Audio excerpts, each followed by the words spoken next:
Growing up in Idaho, love the stories of Idaho's people and its past. Learn some history and get to know a bit more about the good old days, where some folks remember growing up in Idaho. I'm Jeff Hicks, and I'll be your host. Thanks for tuning in to Growing Up in Idaho. We have an episode here that I've been wanting to do with Mike Hicks, my dad, for a long time. And what we'd like to do is just talk about some of the things that he was involved in, experiences he had when he was a kid growing up in Idaho, specifically in the salmon area. And so we'll just start off. Dad, go ahead and maybe give a little introduction on what times were like at the time period you'd like to start off in, and then we'll just add some stories. Well, okay, I'll do that. I guess I'll jump back to about in the mid-50s. I was born in 1942, so, by 52, I was 10 years old, and probably go to about 57, 58. When I was 12, 13 years old. You were right a moment ago in your introduction remarks that things were so much different then than they are now. We did things, not just my brother and I and our friends, but kids all over town that were 12, 13, 14 years old were doing stuff that if you did those things nowadays, you would probably go to reform school or somewhere, So just to be clear, did they even have a reform school back in those days? Yeah, they did. It was down in southern Idaho. And I remember, I won't use his name, but a couple of guys, brothers that I knew that ended up down there. But they were pretty hardcore guys. They were doing things a lot worse than we ever did. And we did pretty strange stuff. But well, I remember when I was a kid in the 70s, we knew of the, I think it was a reform school in St. Anthony. Yeah, that's where it was. We would go play football and wrestle and stuff there. And yeah, we always figured they must have let all those kids out of the reform school to come play football against us. pretty tough bunch of kids. Yeah, in fact, I had a kid tell me, hey, these guys carry knives in their pads, so be careful. Well, years later, when I was a policeman in Boise, and once in a while, I'd have to take somebody down to St. Anthony. In those days, the sheriff department would transport those kids down to the state school, they called it, in St. Anthony. Okay. So, yeah, they were pretty hardcore kids. Yeah. Yeah. But under today's standards, I don't know whether we'd be hardcore or not. But in my day, when we'd do some of the things we did, if we got caught at it, somebody just kick our rear end and tell us don't do that anymore. Right. Most of the time we didn't get caught though, because we knew enough to lay low. But we were just a pretty rough bunch of kids growing up in a small town where everybody knew everybody else, and you knew who your friends were and you knew who your friends were not. And most of the time, everybody was friends, but like I said, there were some pretty tough ranch kids. You don't want to fool with some of those kids that are out there bucking bales from the time they're 6 years old, Oh yeah, for sure. So what was, when did kids get cars? When did they start driving when you were young? Well, legally, you could get a driver's license at 14.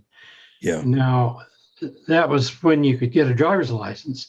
But many kids that I knew, Danny Hefner, Juan Beers, myself, my brother, a lot of us were driving when we were 12 or 13. In fact, I bought my first car when I was 13. Yeah. And it was a 1950 Ford, and it'd go 100 miles an hour. Yeah. And it frequently did. They have those straight six cast iron block engines. Is that what they were? No, the Ford had a V8 engine. Okay. The old Pontiacs and others had the straight six, and they were good engines for a six, but oh yeah, they couldn't hold a candle to those flathead V8s that were in the Fords. Right. Yeah. That's fun. Yeah, anyway. Now that's the car you drove over to Cobalt, isn't it, when you worked over there? That's one of them. Yeah. I drive it over. I leave school Friday early and get over the mountain to work in the gas station all weekend and then drive back Sunday night. Year round, winter, snow, didn't matter. We didn't have brains enough to know when the roads were slick. We'd just take off. And anyway, Yeah. good So way to grow up. Yeah. your dad, Harry Hicks, Grandpa Hicks, was a miner, and so you grew up with the culture, I guess you'd call it, of mining, and which involved a lot of dynamite and dynamite caps and things like that. Yeah. And my understanding is, based on the stories you told us when we were kids, that you and your brother and others were involved in using dynamite caps and dynamite sticks for various things. Maybe you could tell us a few stories about that. Well, I like you mentioned, I grew up knowing how to put a fuse on a cap and without getting my hand blown off or something, Right. And I had a good friend. His name was Steve Bradley. Steve's gone now, and his dad owned a little coal mine up in Pollard Creek, and so Steve had access to dynamite and caps and black powder and the things that we used to blow things up with. And so we would take a dynamite cap and put a little short fuse, about a 2-inch fuse on it, and then put it in gumbo, that bentonite mud, and set it out in the sun and let it dry. And that'd make a really good hand grenade with a little bit of that fuse sticking out. And you could light that, and you better get rid of it pretty soon because it's only about 2 inches long, that fuse. Yeah. So you'd light it, and as soon as it started fizzing, you knew it was lit, or you'd throw it somewhere. We used to herd sheep with them and various things. We're just knot-headed kids that were into blowing things up. And then we blew up. We blew the side and the hole in big hole in the side of a Forest Service storage building up in the canyon one time. And we made a cannon one time out of a 4-inch pipe and aimed it at that building and filled it up with black powder. And then we put a bunch of rocks and nuts and bolts, whatever we could find, set it in the slide rock and aimed it at that and lit the fuse. The fuse went in the back end of it. When that burning fuse went in and hit that black powder, because it was compacted, it made a heck of an explosion, and it shot all that stuff that we put in there out of the barrel. And we cannon. It really did a job. Yeah, I'm sure it did. If you did that nowadays, they'd go to jail, But we didn't get caught doing that. But we always had access to dynamite, and we'd just blow things up for the heck of it, just to watch it blow up. Yeah. And we all knew what we were doing. We were pretty safe, and we knew that the outcome would be. In fact, my cousin Vic, man, he lived over in Kellogg, that country over in northern Idaho. And when he was about 9 years old, he was fooling with the dynamite cap, and he blew one of his hands clear off. So he knew how dangerous it was because of Vic's experience and what her dad had told us and what her dad had taught us and stuff. So we were careful. Nobody ever got hurt, except, the things we blew up got hurt, of course. Yeah. Yeah. I think about blowing holes in the side of a government building would probably not go over too well nowadays. And if you would have gotten caught then, I'm sure your parents would have been paying some money out to put a new building together. I have no doubt. Some of the stuff I did when I was a kid, if I'd have got caught at it, I'd never been able to be a policeman when I was older. And, spent 4 years in Boise as a police officer. If I had that kind of a record on me, why I'd never been a policeman. Yeah. So, but at the same time, not too many people surprised me when I was a policeman. I figured those kids do just about whatever they can think of. And so I was never very surprised by the things people did. Anyway. Well, let's go back a little bit. Dad, you talked about when you were a little kid growing up in the mining camps, and the miners would teach you swear words. I've told that story a few times, and people kind of get a kick out of it, but there are some downsides to learning all the swear words in the English language when you're 2 or 3 or 4 years old. Maybe you could Yeah. talk about that story. Well, yeah. My brother and I, when we 3, 4, 5 years old, we lived out at a Blackbird mine, and later on they built a town there called Cobalt, Idaho. The town's gone now. And anyway, we lived up at the mine, and we'd go up to the single miners' bunkhouse all the time. And those miners, we were just little kids and we couldn't talk real good quite yet. It was 4 or 5 years old. And they'd give us a nickel if we could say certain words. And they'd pronounce the word and we'd pronounce it, and then they'd give us a nickel. And so we made a little money that way. But as you mentioned, the downside of that was I learned at a young age how to swear and how to use profanity and a lot of vulgarity. And it took me a long time to get over that because it became a habit with me. And same with my brother. Later on in life, we realized that no way to talk. And so we had to fight that battle, internal battle, to get over that swearing and cussing. I was probably 15, 16 years old before I pretty much quit cussing. Yeah.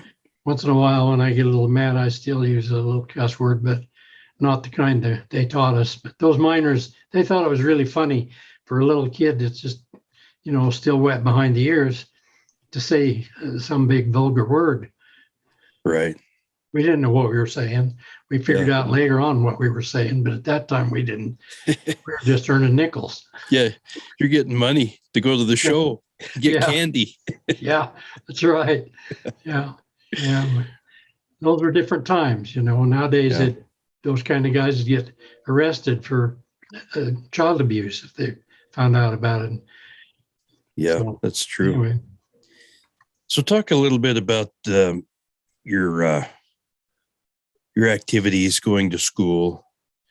When I was growing up, even in the 70s, fighting at school was kind of an understood thing. And I think that most kids were taught in their homes by their parents that to not put up with any bullying. And if the bullies always eventually got their due. Yeah. But I know that the fighting was kind of a part of our life when I was a little kid. That's just how we handled our differences. And we'd fight one day and be best friends the next day a lot of times. Yeah. Yeah. What's your activity level as far as when you were a kid, as far as fighting and stuff like that? Was that part of the culture? Go back a little bit. My father, Harry Hicks, was in the CCC, Civilian Conservation Corps, back in the late 20s and 30s, and their recreation was to box. There was 3 CCC camps around the Salmon area there, and each camp had about 500 men. And my dad was the champion boxer of all 3 of those camps. So I grew up with a father who knew how to fight, and his father knew how, and it kind of ran in the Hicks. It's clear back from time they migrated to America, I suppose. And I remember my brother and I, growing up, were taught by my dad, you don't take any crap off anybody. You don't have to. You can stand up for your rights. Furthermore, anybody that's a bully is a coward. Bullying and cowardice go together, hand in hand. So somebody that's walking around bullying people, if you watch them, they're always picking on somebody that's timid or smaller than them or someone they can scare. And if you stand up to them, 90% of the time they'll turn away. And if they don't, that 10% of the time you might have to turn them away, if you know what I mean. Yeah. So that's the way we grew up. And living in Salmon, Idaho, which is a little small cow town with ranchers and miners, kids, that's what they did. They had ranching and they had mining. And those kind of kids grow up pretty tough. If you behave yourself and act respectful and don't harass somebody, you get along great.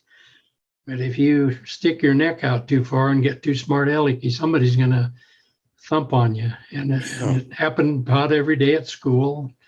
I saw your Uncle Lonnie one time throw a guy into the side of a flatbed truck so hard that it knocked the wind clear out of him, broke two of his ribs. And it was because the guy picked a fight. He was one of those bullies. Yeah. Picked a fight with Uncle Lonnie, and that was a serious mistake. So that was when Lonnie was about 14, I guess. But we just didn't put up with any. And I have to say that later in life, when I became a police officer, that attitude of, hey, you've gone far enough, that attitude held me in good stead. Yeah. In those years. Not that I was out looking for trouble. I never was. But a person that has a lot of confidence in themselves, like that kind of confidence, people don't really bother them much. Mm-hmm. The minute you start talking tough to them and they come back at you and get in your face, why, most bullies turn and walk away. They don't want to mess with that guy.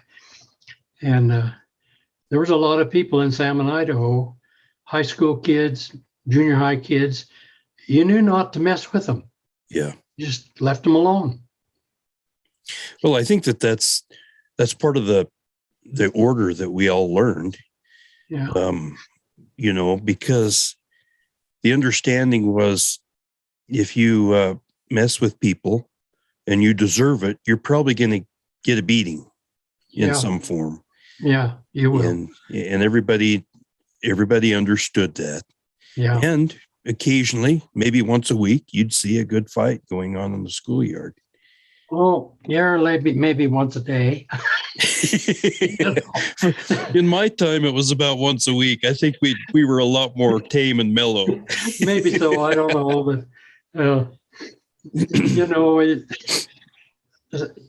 the idea of, hey, I'll meet you after school, that didn't fly very good. If somebody ever said to me or to my brother, to the guys I ran around with, I'll meet you up behind the school after school, why, the answer was no. You'll meet me right here, right now, in this classroom. Jump up, kabang, Right. And Golden Welch, our principal, would have to say, well, why'd you hit him? Why didn't you wait till after school and get off the school grounds? Mr. Welch, if there's going to be a fight, now's the time. Don't wait. Right. So anyway, that's how it was back in my day. And there was a lot of guys, you just left them alone. And the smart aleck bullies, that there were always a few of those, there always is. Right. For some reason, they think they're really, really tough. And they meet up with somebody who knows they're really tough, and that makes quite a difference. Yeah. Yeah. So. I remember a few good fights when I was a kid. And it's interesting. And I think that living through that kind of era, we understand, and you would see it. Kids would fight and have a vicious fight one day. A couple of days later, you'd see them being pretty good friends. They just formed that understanding. Yeah. And, I think a lot of kids got straightened out that way. It was kind of a situation where, we governed ourselves. And if someone got out of line, they'd get pounded into line. Yeah. And learn their lesson, and then they would straighten up. That's exactly what happened with the kid that I told you that your Uncle Lonnie slammed him into the back of a flatbed truck. When he got back to school after he left, he was a nice kid the rest of our life in school. He never gave anybody a hassle. He learned a valuable lesson. Yeah. That is, behave yourself. You don't pressure people. So took all the bully right out of him. It's interesting. Yeah. Well, that's the way it is. I heard, of course, I wasn't there at the time, but I heard that just before I was a student there at the Brooklyn school, at some point in time before I got there, they would take kids that were fighting on the playground and send them down to the gym, put boxing gloves on them, and make them fight it out until they couldn't guard themselves anymore. Yeah. And there was a lot of problems solved in that basement gymnasium. That cleared things up. That's when I was a teacher there, teaching seventh grade. And the principal was a guy named Niall Garn, and a great guy. In fact, he was the bishop. When kids would get out on the playground and get to scrapping, he'd bring them in and run all the other kids off and take those two down and get a couple of teachers to go be witnesses. And they'd go down in the gym and put the gloves on, and the gloves were those great big 16-ounce gloves that after you swing your arm with that on about 5 times, you can't hardly lift your arms up anymore. Right. They didn't want to fight anymore after about Yeah. 5 minutes of swinging at each other. They couldn't hurt each other. Right. I suppose the principal would get fired now for doing that, but Yeah. in those days, that's how it was done. Not just in Salmon, Idaho, but everywhere I know of. Yeah. That's how it was done.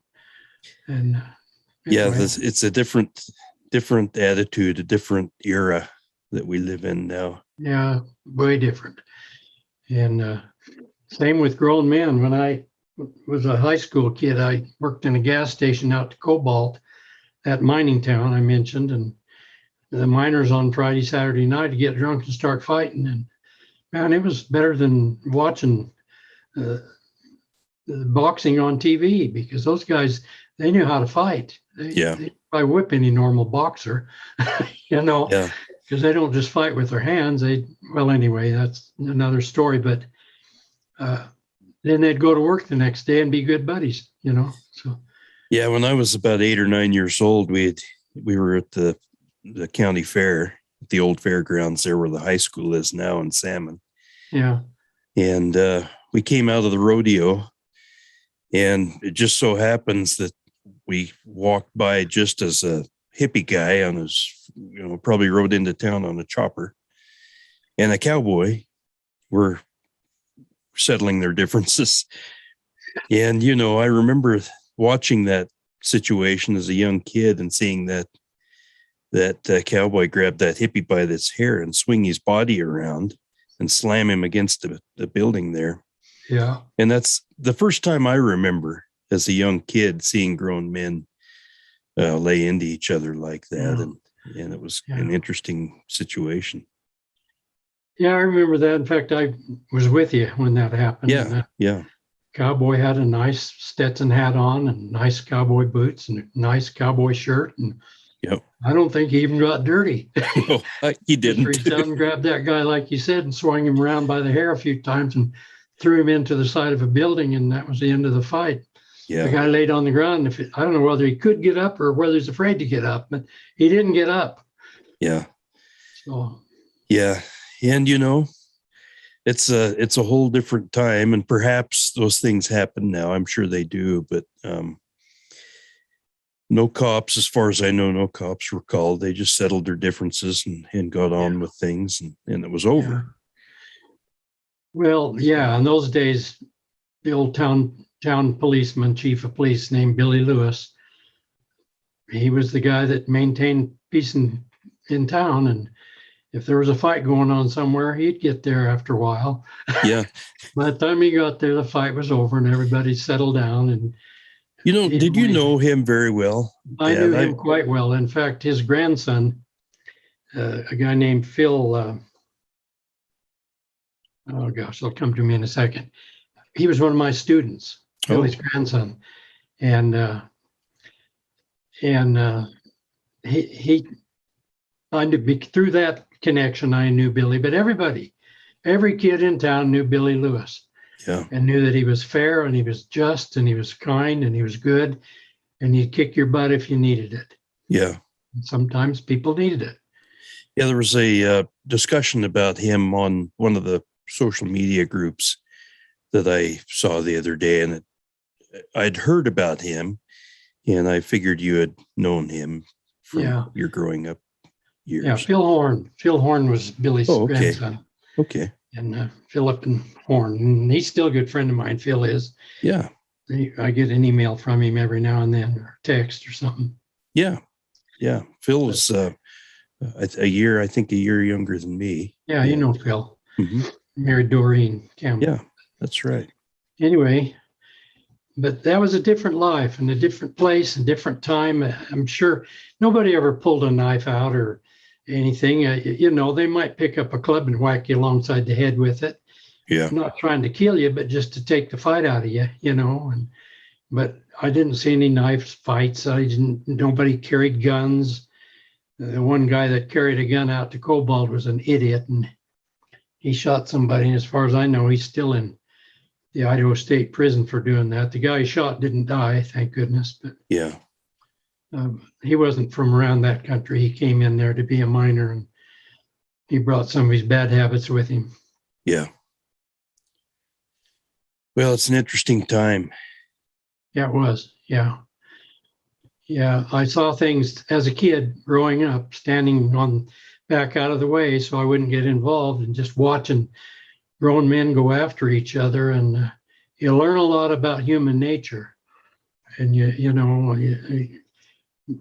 there's a big old kid named Bob Weidrich. Bob was like 6'4", 6'6", weighed when he was a high school kid. He weighed about 240, 250, big kid. And I see Bob online once in a while, him and his wife. Yeah. Anyway, one of those miners that come into town for the summer, they hired a bunch of miners. They weren't miners, they were college kids from somewhere to come to the mine out there and mine give them experience or something, probably majoring in mine. I don't know, but one of those guys got drunk and he picked a fight with Bob Weidrich, and that was a serious error. Yeah. I thought Bob was going to kill him. And the guy was completely out cold, and Bob would pick him up and stand him on his feet and hit him. And finally, Frank Weidrich, Bob's brother, come along and talked Bob into stopping. Yeah. So he did. He finally quit. And I don't know how long the guy laid there on the ground out cold. It's like he was alive. Yeah. But that's the way it was in those days. You didn't mess with anybody. And if they messed with you, you didn't put up with it. Yeah. It's enough. It's over. One time, your mom and I and a friend of mine named Melvin Hoffman, and we were at a dance, and I was sitting in the middle, and Melvin was on my right, and Mom was on my left talking to a girlfriend of hers that was sitting there talking to her. And this was when we were in high school. We weren't married yet. We were dating. And there was this kid on the other side of Mel that was about half drunk. I could hear him out of my right ear giving Mel a hassle. And Mel was a mild guy and just a good guy, and grew up to be a Phoenix, Arizona police officer later in life. But anyway, I hear this guy trying to pick a fight with Mel. Now, Mel's a good friend, and that's friends stood up for each other, Yeah. And I heard Mel say, this was going on for 10 minutes over there. I heard Mel say, what do you want to fight for anyway? And I heard the guy say, because I like to fight and I'm good at it. Well, I jumped up and reached over and grabbed him by the front of the shirt and said, you know what? I like to fight too, and I'm really good at it. And I drove him across the dance hall and out on the big porch and threw him off the porch. By the time I got him there, he was bleeding through his nose and mouth and stuff. I threw him off the porch down into the ravine there about 12 feet. He laid down there for quite a while before he come back up out of there. But the point is, that's the way it was in those days. Yeah. And then we was going across the dance floor. Everybody just got out of the way and then come in behind to watch what was going to happen. Nobody tried to stop you or break it up or mess with you. And so anyway. Well, I think, Dad, in sitting here talking about this, I think of the stark differences in our times. And back in those days, if you mouthed off at somebody, chances are you'd get busted in the mouth. Oh, yeah. Yeah. And nowadays, especially at school, the students are not allowed in any way to fight and settle those minor problems that occur occasionally. Yeah. And so it makes me wonder, and obviously from the talk we hear almost daily of all the bullying and things like that go on, it seems like there's still a problem, but perhaps it's not being solved the old-fashioned way. And maybe the old-fashioned way is better. I don't know. Yeah, I don't know either. I just know that when I was a principal, the last several years that I was a principal, there was this no fight policy, which I can understand that. That's sure. School districts, teachers, principals get sued if they allow fighting. Yeah. You can't do it in this era that we live in now. Yep. And so I understand it. I'm not dissing on those policies. I'm just saying that I wonder if settling the way you feel by going and getting a gun or a knife is what happens nowadays. When back in our day, That isn't what happened. I'd say, okay, let's go outside right now, or let's, and well, and by extension, the teachers back in those days. In fact, I remember in elementary school, if you mouthed off at the teacher, she or he would jerk you out of your desk and give you a whipping right there in class. Yeah. And of course that doesn't happen nowadays. No. And so there's a different element of respect, I guess you would call it, respect for adults and authority, and respect for your peers. And bullies always, I think, in the back of their mind knew that there was a possibility they could get their clocks cleaned. Yeah. If they got to messing around with the wrong people. Well, right. There was a couple of kids, you may remember them, Doug Marsing and Robert Shell. When they were in 8th graders, I was one of the teachers. And Doug Marsing's dad was a horse wrangler. Mm-hmm. Doug grew up doing that. So by the time he was an 8th grader, he was like a 200-pound man. Yeah. And Robert was still a kid, an 8th grade kid. And I don't know whatever possessed him to do, but he picked a fight with Doug. And that was a serious mistake, Yeah. And then we had to break the fight up before Doug killed Robert. But anyway, we broke the fight up, and it was during the lunch break, and after the lunch break, the kids in my class were talking about it. Oh, Doug was just a dirty fighter. He kicked him when he was down. And I said, hey, something you guys don't understand. Doug is a grown man, and that's how grown men fight. And if you don't want to get kicked when you're down, then you better not get down, Right. And that's just the way it was in those days. Yeah. And this theme kind of goes along with our growing up in Idaho, the platform discussion for this podcast. Yeah. Yeah. And I think it's interesting, and I want listeners to, if they don't know about the era we're talking about, the earlier days, this is part of life. And perhaps it's not fair to use today's lens to look back 40 or 50 or 60 years and judge things then by today's standards. Yeah. But it's interesting to talk about and to recall and people that we knew that were involved in things. Mrs. Thomas was my first grade teacher, and she had a paddle, as did most other teachers that I had in those days. And if you got out of line, you got spanked. Yeah. And it wasn't just a pat on the butt. It was a good spanking. Yeah. Probably the kind you would get at home. Yeah. You didn't forget it. You probably still remember. And here's the thing, Dad, and you know this. If your parents in those days found out you got spanked at school, you're probably going to get a spanking at home too. Yeah. Because of acting up in school. And if I got in trouble at school, I prayed all the way home that Dad wouldn't hear about it. Right. And hopefully the prayer was answered. It was, always was. Yeah. I never got in much trouble. I was smart enough to lay low and keep my mouth shut, and the only time I ever got in trouble at school is if somebody crowded me too much, and it ended up in a kind of an altercation. And one time your mother, this was when we were dating, we weren't married yet, in the hallway in Salmon High School, and she went over the drinking fountain and bent over the drinking fountain to get a drink, and I was standing right there beside her. Here come this goofy kid. I probably won't use his name because he's got relatives. He's gone now. He died, but he brought his hand up to slap her on the bottom. Yeah. Well, his hand never landed, Yeah. He went scooting down the hall on his back, and what happened? What happened? Mom said, and I said, oh, Lee got in the way and fell down. Right. But, that's just the way it was in those days. Yeah.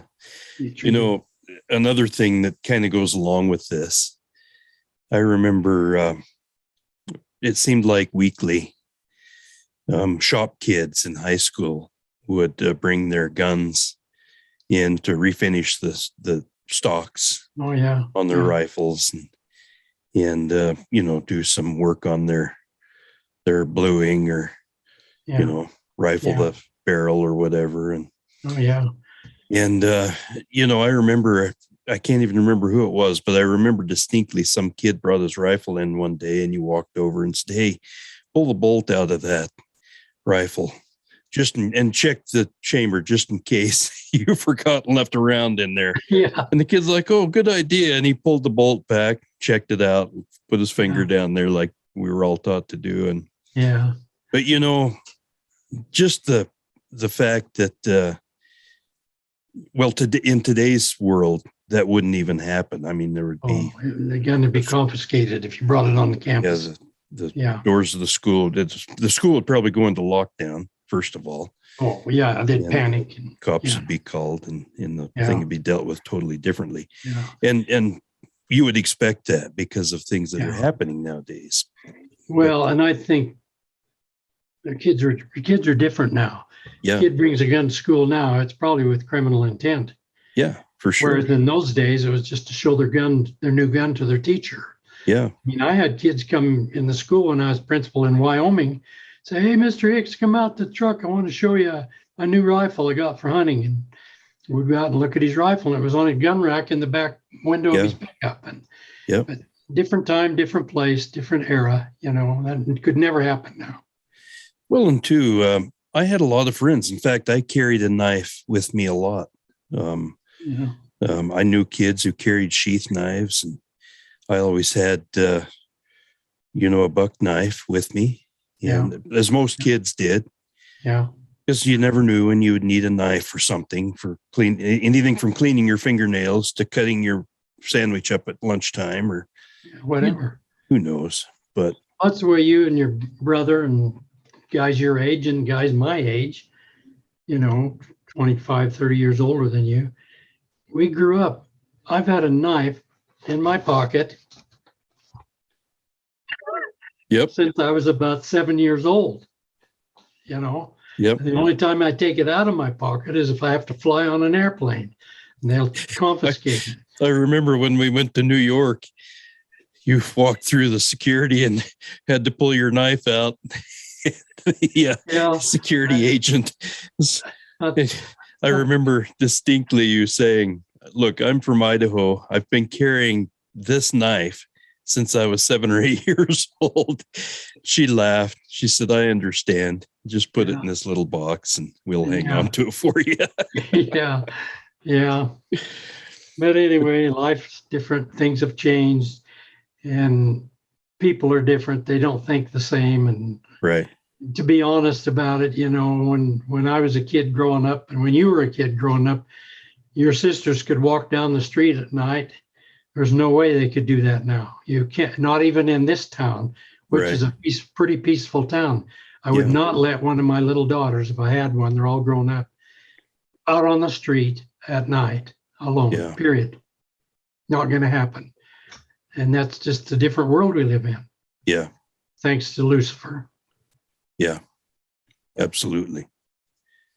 So what other interesting things went on in the 1950s that would be interesting to our listeners? Well, I probably told you before on a podcast that we'd jump in Salmon River and swim it. I could swim across the Salmon River when I was 7 years old. Yeah. And if you've ever seen the Salmon River, you'd know that was quite a thing for a 7-year-old to do. But that's what we did. Yeah. And so, we'd swim in the river. We'd go up in the mountains with our 22 rifles. We didn't have pellet guns. Pellet guns were to shoot cans with. Yeah. We all had 22s by the time we were 10 or 11, 12 years old. And we got our shotguns about when we were 12 and went deer hunting with our dads at that age. And just things we did in those days that I don't know if they could do it anymore. Mm-hmm. You didn't put up with any nonsense from anybody, and you didn't give anybody any nonsense either. You left people alone. Yeah. You respected people's rights. And in fact, I knew a guy, there was a park bench on the main street in Salmon just sitting on the street. and he walked off and left his really nice 35 camera sitting on that bench. And he got down the street about 3 or 4 blocks, and he realized he left his camera back there. And he went back up there, and there it was. Yeah. That wouldn't happen now. You leave a camera sitting on a bench somewhere like that now, and you go back and 10 minutes later, it'd be gone. Yeah. You know, It'd be sold on eBay by that time. Something like that. Things were different. Times were different. And, you know, we'd go out on the highway and race our cars up and down the highway. And Juan Beers had his grandfather's, what was a 1951 Buick with a big straight 8 engine. Mm-hmm. I had that Ford V8. And we were racing down the highway one time, and Juan blew a tire out on that. Uh-oh. He crossed the road 2 or 3 times before he finally got it stopped, and we jacked it up and put another bald tire on it. Right. Jumped back in it, and the race was on again. Goofy things like that. It's like the way we grew up, you know.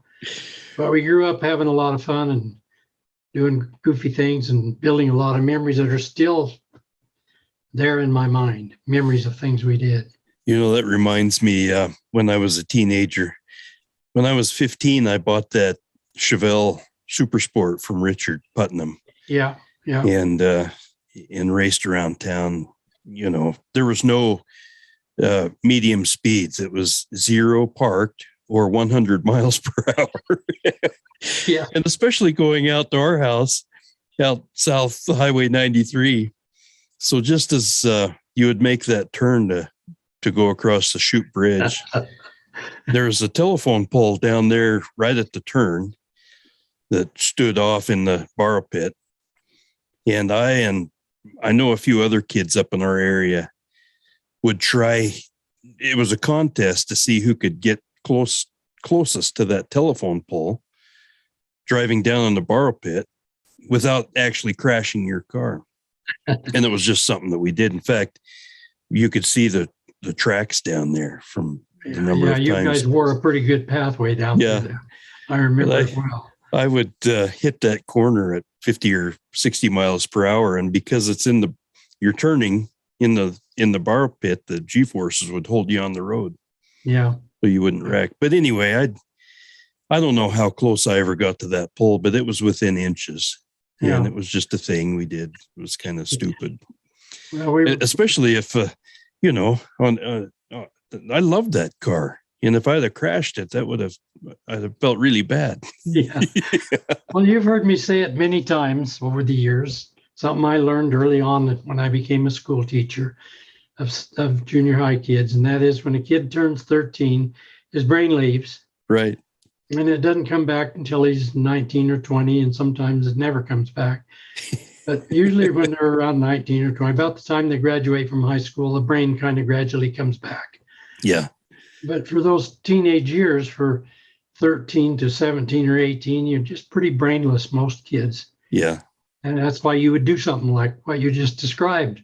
Well, you never think of the consequences. At least I didn't. Maybe some other kids did. But and I was a pretty smart kid. I got good grades in school. And I was fairly responsible. But it was just kind of fun. And I never thought that there would be any problems. And fortunately, there never was. Yeah. But so many bad things could have happened. In fact, my older brother was back home from college, and he had one of his friends with him for Christmas or something. And they'd come home and they were riding home with me after a dance. And I took that corner, you know, at my regular speed. Yeah. And both of those guys were white knuckling it in the back seat, yelling for mercy, thinking we were all going to die. I didn't know what they were talking about because it was such a habit that I didn't even think about it. Yeah, that poor kid was some good college Mormon kid from Utah, and he was scared out of his mind. I remember coming off Williams Creek, and you'd have to know Williams Creek to understand this. You will, but people who listen won't. But from the bottom switchback to where the turn in the road was about 8 miles. Yeah. It was steep. a steep, straight 8 miles on a gravel road. Mm-hmm. And I used to kick my car out of gear after I went around that switchback and see how fast I could get to going. And when I'd make that turn down below, I'd be going about 85 or 90. Jeez. And the turn was supered, like you said, so that I knew I wouldn't fly out into the hayfields. Right. I could make that turn because it was a super turn, and then I'd slow down really quick. Yeah. But why would kids do stuff like that? It's just for the heck of it, I guess, Well, it's fun and it's exciting. Yeah. I remember much later on, my wife, Sarah, my wife now, my girlfriend back then, we were riding around town in that Chevelle, and it was a, like a lot of those muscle cars. It had a big V8 396. Yeah. And would get up and go quickly. And just for the fun of it, she reached her foot over one time. And when we were in town, and floorboarded that, and I couldn't get my foot up because she was pressing down on top of my foot. And I don't know how we kept from killing ourselves. She thought that was the funniest thing she'd ever done. Yeah. Well, just goofy kids.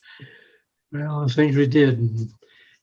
Thankfully, the Lord blessed us, and we got through those years and survived and raised a family and got to be old men. And we'd turn left onto the highway at the Chute Bridge and head into town. And you never check your speed when you're a kid. You're just going fast. That's all. Those telephone poles are whipping by. Yeah. And you get right there at the cemetery turnoff, and you'd start slowing down because you knew almost always there'd be one of the city cops sitting there at the Husky station. Yeah. And you needed to be going the speed limit when you coasted past there. Yeah, for sure. But anyway, we had a lot of fun. Now we used to jump off the bridge into the river. What was it from the bridge down to the river? About 50 feet or so. Yeah. And the river is going by pretty swift. Yeah, and there's a couple of people got killed doing that. Yeah. That Baker kid, Bill Baker, the sheriff's son, did that. He jumped into the river, and they haven't seen him since. Oh, that's horrible. He went under and's gone forever. I never did it. I jumped off that lower bridge, but I never jumped off the main big bridge. Well, the thing was, at least when I was a kid, the channel in the river was fairly shallow. Yeah. At that point, and the deepest part was on that left channel, and so that's the one we would jump off too. Yeah. Yeah, well, times are different now, and things that we did in those days, you'd go to jail for now. Yeah. Or it would accelerate to a bad situation where somebody would really get hurt. Right. And, it seemed like we always knew when it was time to back off and start thinking a little more clearly, Yeah. Let's talk for just a moment, Dad, and then we'll wrap up. Okay. Let's talk about, I'm going to start a segment here of 3 or 4 shows and talk about cool and crappy jobs.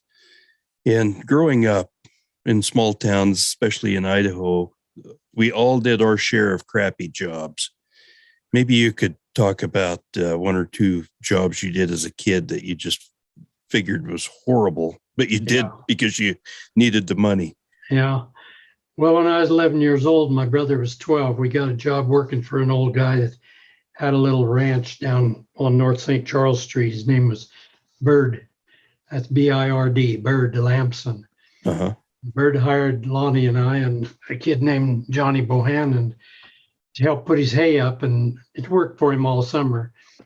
And we'd go down there with his tractor and his little wagon hooked on the back of the tractor, and we'd pitch a cow manure up into the there and then go out on the field and spread it. He didn't have a manure spreader. We'd spread it with pitchforks. Yep. That was a pretty crappy job in the hot sun. And then just in those days, we also, he stacked hay loose. And so you push it up what was called a beaver slide derrick, and it'd go up in a big old bundle of hay, about a big heavy pickup load full of hay, and it'd go up this big slide, and then it'd fall over down on the ground, and you build a stack there. When you got that stack built, then you'd hook onto that derrick with the tractor and move it to a new place and make a new stack. Well, you had to be up on top of that stack, and the hay'd fall on you, 90-degree temperatures, sweating like a pig, and the hay falling on you, and you have to level it out to make a nice haystack that the water in the wintertime, when the snow melts, won't penetrate. That was a crappy job. And pitching cow manure was a crappy job, literally. And things like that. When I got a little older and started running projector at the movie theater and some things like that, those were better jobs. Oh yeah. But those other ranch jobs, that's probably why I never wanted to be a rancher, because all they do is work hard in the hot sun doing crappy work. Well, I remember bucking bales when I was a little kid. Yeah. And that's hard work. And like you said, it's dusty, and you're getting that, the dust down your shirt and everywhere else. Yeah. There's a rattlesnake under every other bale, it seems like. Yeah, up on that Tolman place, you had to kick the bale over to check for snakes before you picked it up so it wouldn't get bit. And it's pretty hard work and pretty scary work too. And once in a while you'd see a time there'd be a snake there. Yeah, absolutely. Yeah, it was interesting times. Those times. But that was crappy work. Worked any kind of ranch work, which I never did enjoy. I hated. I enjoyed going out in the mountains and getting firewood and taking a saw and an axe. I enjoyed that kind of work. Right. It was hard work, sweaty work, and get dirty, but you could see that you were accomplishing something. And I never could figure out what good it was doing to throw that manure all over that field. But I guess it fertilized it and made it grow better. I don't know. As a kid, you don't think those things through. It's just drudgery. That's right. Work all summer and make about $30. Yep. You can drink that up in one night.